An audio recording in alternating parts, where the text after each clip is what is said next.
Many of you know that the AGS was started in New York City in 1851, and a lot of people think of the AGS as a New York thing. Turns out we're a national thing. Turns out geography is all over this country, and there's actually a ton of geography in Washington, D.C. If you look at the AGS Council, you'll see that probably about a third of our council is in kind of the D.C. general area. You've got USGS, National Geospatial Intelligence Agency, the U.S. Census, everything. So much geography in D.C. And both Marie Price and I live in D.C. And so, you know, we're lucky to have on the Virginia side of D.C., sorry. And so we're very lucky to have our congressman, Congressman Don Beyer, who has been a leader in U.S. Congress around climate issues, chaired the Climate Caucus, has been a fierce advocate for many different, both going carbon neutral in new and innovative ways, but also mitigating the impacts of climate change. I got lucky and ran into him at the coffee shop, and he was kind enough to accept our invitation. So please give a warm welcome to Congressman Don Beyer.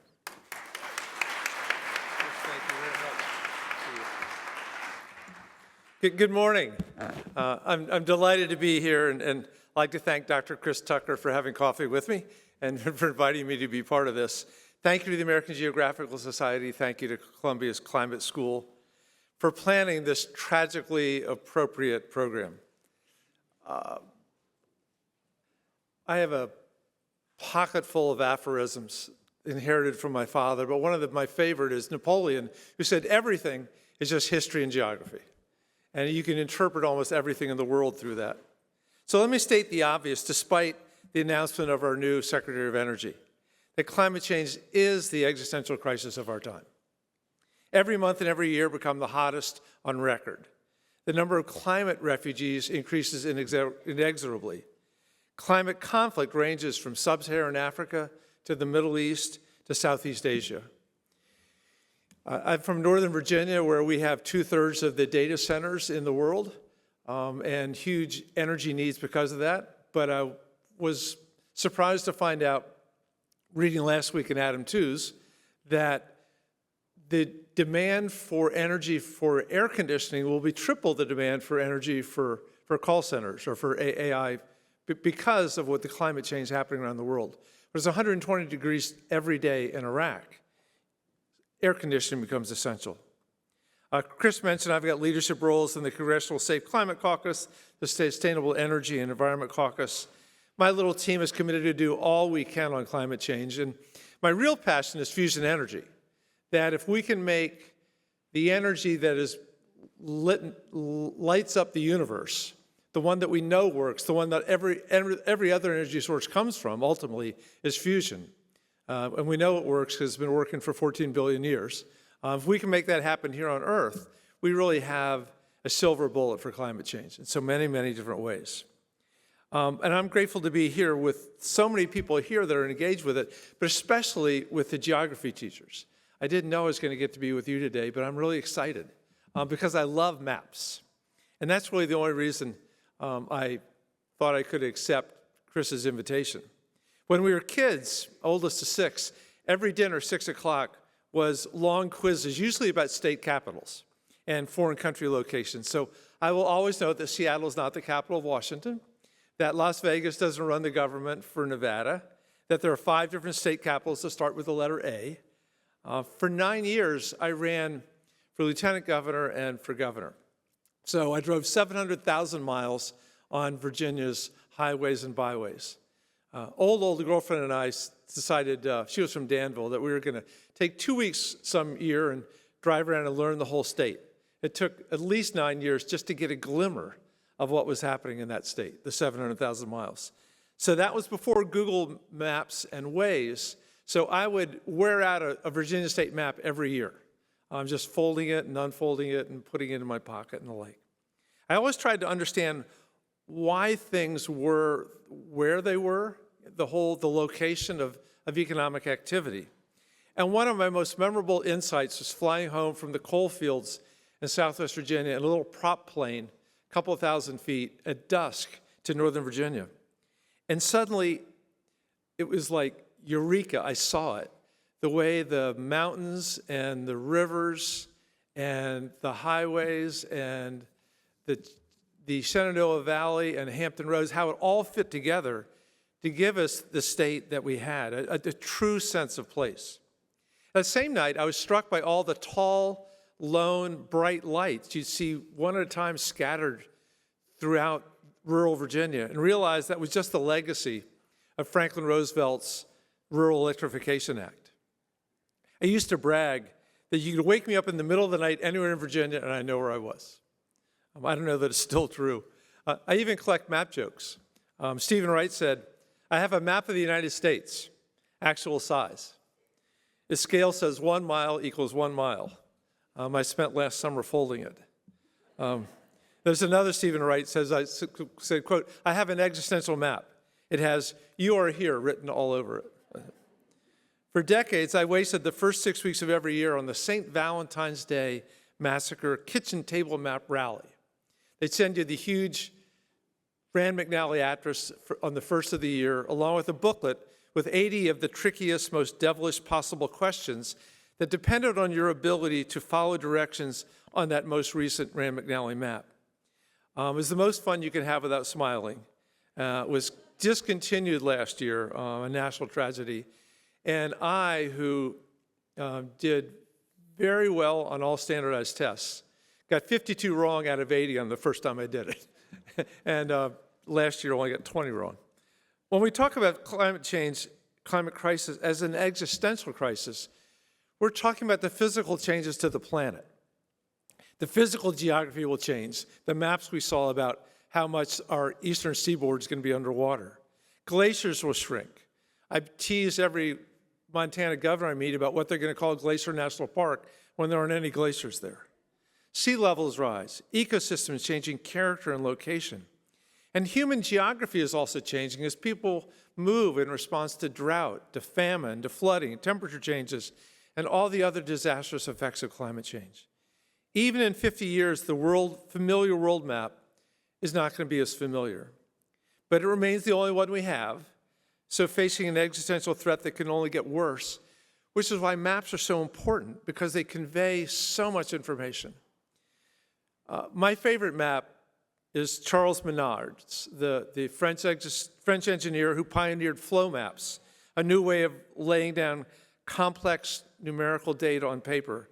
I'm sure most of you know it. This is his map of Napoleon's invasion of Russia in 1812. In 1983, book Edward Tufte at Yale, the visual display of quantitative information, called it the best statistical graph ever drawn. Because on one page, Minard conveys 5 data points all over time: military numbers, location, relative distance, temperature, and direction of travel. And the story it tells, I hope you all know the map. It shows how Napoleon crossed the Dnieper with 600,000 troops, won the Battle of Borodino, emptied and emptied Moscow, retreated in winter, and ended up losing 19 out of 20 soldiers that he started with. Maps are a universal language and an invaluable tool to understand the most complex challenges. In my first term in Congress, mapping experts and advocates brought me a fascinating idea which they called mapping for Congress. And we put it to use, created some maps for ourselves. My number one constituent issue is airplane noise out of a national airport. That's what four or five telephone calls every day are about. So we made a map that showed exactly where the airplane noise was and who it affected most and how to mitigate it, how to change the heights at which the helicopters can fly into the Pentagon, how to get the airplane to go over Prince George's County, Maryland, instead of my district on the way left. Very important things. The second map was helpful because when we made it, my Republican friends were trying to hell-bent on ending the Affordable Care Act. So we received and logged hundreds of calls, emails, and letters from people worried about losing their health insurance and created a heat map to understand where the people who would be most affected by losing the Affordable Care Act were and what we needed to do to focus our help on them. To paraphrase Robert Frost, good maps make good policy. I finally finished hiking the Appalachian Trail last month, 22 years, 2,176 miles, 14 states. Our theme was there is no adventure without incompetence. And Every painful mile, we learn Jeff Lowe's wisdom that doesn't have to be fun to be fun. But I couldn't have hiked the trail without a map, without many, many maps. I have a collection of maybe 32 Appalachian Trail maps. And at every rest stop, you drop into the dirt, unfold the map, and study it. The elevation contours especially, and how far to the next campsite. Maps can make us better communicators and better policymakers. They can even help us change the world. Many meaningful, good bills and real progress are made on the good maps we secure today. For 9 years, I've been proud to lead the wildlife movement, wildlife corridors, the habitat connectivity efforts every year in Congress. The wonderful Edward O. Wilson at Harvard, I got to know him at the end of his life, the guy who created biodiversity, the idea of that. And these bills we are now using across the country for scientific mapping to create nationwide wildlife movement. You think grizzly bears and gray wolves, but also butterflies and pronghorn antelopes and Florida panthers, all essential to preserving the diversity essential for the continued evolution of life. And this the mapping is done by the U.S. Geological Survey, but others, as Chris mentioned, vital to countless parts of the federal government, to NOAA, to Interior, to our Native American tribes, to earthquake monitoring, to the early detection of animal-borne diseases. The Environmental Protection Agency's EJ Screen tool is another tremendous example of the power of mapping, a nationwide reliable map to look at environmental and socioeconomic indicators side by side, maybe much like the human geography courses I was just learning about.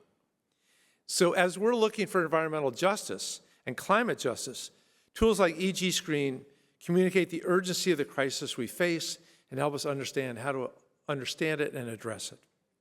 There are myriad ways geography helps us understand climate change. You are the guys who are going to help us understand where to put the wind farms, where to put the solar farms, where to do geothermal energy, where the ocean currents and ocean tides can help it, where we store fission material before it gets reprocessed, where our fusion plants need to be, even where to use geoengineering. Dr. Tucker opened me up to the idea of ocean iron fertilization and how the Atlantic Ocean is so much more fertile than the Pacific because of all the iron that comes off the Sahara Desert and blows onto the Atlantic. Pacific's 3 times the size, but without a Sahara Desert. And how ocean iron fertilization may be an enormous, huge aid to carbon sink. One throwaway fact, one whale stores as much carbon as 1,000 trees. So the more we restore our whales, which is a matter of restoring our plankton, and keeping ships from running into them, which is back to maps, the better off we're all going to be on climate.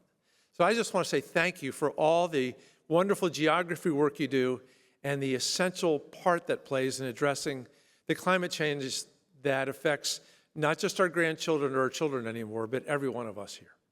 So thank you for allowing me to be with you today. Good luck with the rest of your conference. Thanks so much.